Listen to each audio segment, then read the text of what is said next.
नमस्कार दोस्तों। दोस्तों आप सभी लोग जब एसी में ट्रैवल करते हैं, तो एसी कोच में आपको 2-3 तरह के स्टाफ देखने को मिलते हैं।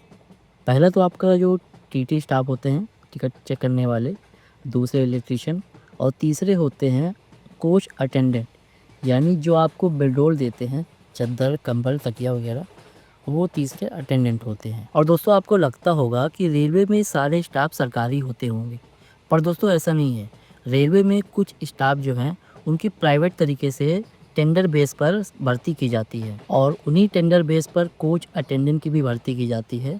साथ में ओबीएचएस की भी भर्ती की जाती है, on board house keeping service, और इलेक्ट्रीशियन की भी भर्ती टेंडर बेस पर की जाती है। और आज मैं बात करने वाला हूँ कोच अटेंडेंट के बारे में। साथ में ओबीएचएस और इलेक्ट्रीशियन के बारे में किसी और वीडियो में मैं आपसे बात करूंगा। तो कोच अटेंडेंट की भर्ती के लिए आपको किसी तरीके का फॉर्म भरने की ज़रूरत नहीं पड़ती, किसी तरीके का एग्ज़ाम देने की ज़रूरत नहीं पड़ती, या किसी हायर क्वालिफ़िकेशन की ज़रूरत नहीं पड़ती, या फ़िज़िकल की भी ज़रूरत नहीं पड़ती।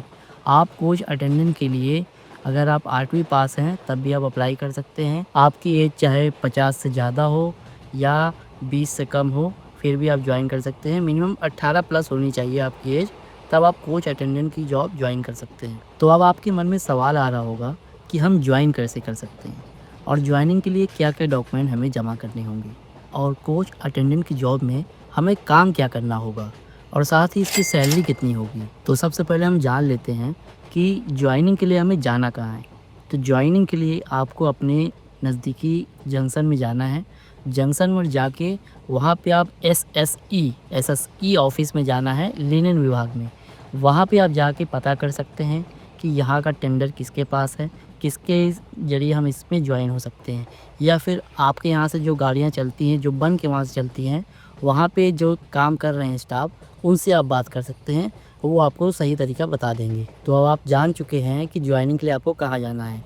तो इसके बाद आपकी बारी आती है डॉक्यूमेंट्स की। डॉक्यूमेंट में क्या-क्या लगेंगे? सबसे पहला तो आपका आधार कार्ड।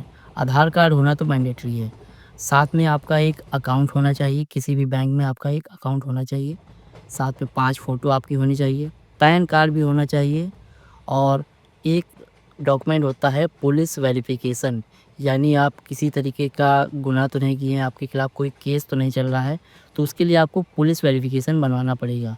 और एक मेडिकल फ़िटनेस सर्टिफ़िकेट होता है, वो आप एमबीबीएस डॉक्टर से बनवा सकते हैं। तो ये सारे डॉक्यूमेंट जब आपके तैयार हो जाएँ, तो इनकी 5-5 कॉपी करवा कर आप जाकर वहाँ अपने जंक्शन के ठेकेदार के पास जमा कर सकते हैं। तो वहाँ से आपकी जो चलने वाली ट्रेनें हैं, उसमें आपकी जॉइनिंग हो जाएगी। तो अब बात आती है कि इसमें काम क्या करना होता है। तो जब आपकी जॉइनिंग हो जाती है, तो आपको कोच में लाया जाता है और आपको बताया जाता है कि हर सीट में 1 कंबल, 1 पैकेट चादर और 1 तकिया, जिस पे ये कवर लगाना रहता है, और इस तरह सभी सीटों पर इसको रखा जाता है। ये देखिए यहाँ पे 6 चादर रखी हुई हैं, 6 सीट हैं, तो 6 चादर रहेंगी। कंबल, तकिया, तकिया में कवर लगा हुआ रहेगा, इसको आपको लगाना रहेगा। और अगर आपके जंक्शन से चलने वाली सारी गाड़ियाँ एलएचबी हैं, तो उसमें थर्ड एसी में 72 सीटें रहेंगी, और आईसीएफ कोच रहेंगे तो उसमें 64 सीट रहती हैं, और एलएचबी कोच के सेकंड एसी में 52 सीटें होती हैं, और आईसीएफ कोच में 46 से 48 सीटें होती हैं। कोच अटेंडेंट की जॉब एसी कोचेस में होती हैं। तो ये देखिए A5, ये सेकंड एसी का कोच है। सेकंड एसी में ए से डिनोट किया जाता है कोच को, और थर्ड एसी में बी से डिनोट किया जाता है, और एक फर्स्ट एसी होता है जिसको एच से डिनोट किया जाता है। देखिए H1, इसमें 24 सीटें होती हैं। तो आपको जिस कोच में ड्यूटी लगे उस कोच में आपको जाकर काम करना रहेगा। तो ज्वाइनिंग प्रोसेस आपको पता चल गया, डॉक्यूमेंट क्या-क्या लगने हैं वो पता चल गया, काम हमें क्या करना है वो भी पता चल गया। अब बात करते हैं सैलरी के बारे में।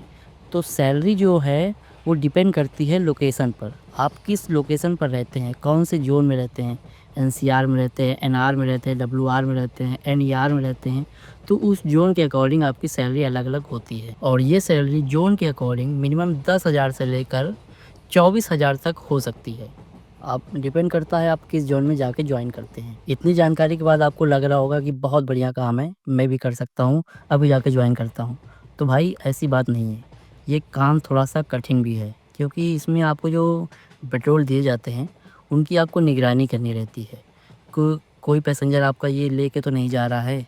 जितने लिनेन गाड़ी चलने से पहले आपको दिए जाते हैं, उतने ही लिनेन आपको हैंडओवर भी करने रहते हैं।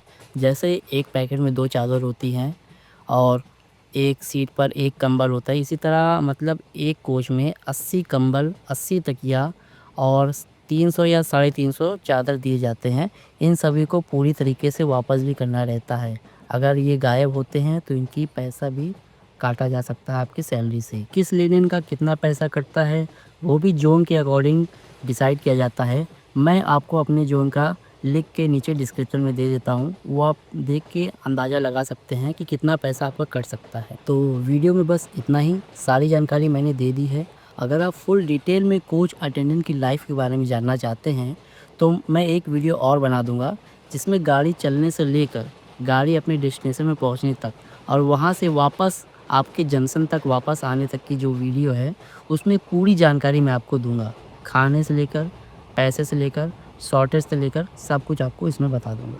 अगर आप ये भी जानना चाहते हैं कि कोच अटेंडेंट खाना कैसे खाते हैं, कहाँ पे खाते हैं, खाने का पैसा मिलता है कि नहीं मिलता, या रहते कहाँ पर हैं गाड़ी पहुँचने के बाद, या फिर ये जानना चाहते हैं कि शॉर्टेज ना आए इसके लिए क्या करें, तो मैं इसके लिए एक अलग वीडियो बनाऊँगा। उसके लिए आप नीचे कमेंट कर दीजिए कोच अटेंडेंट।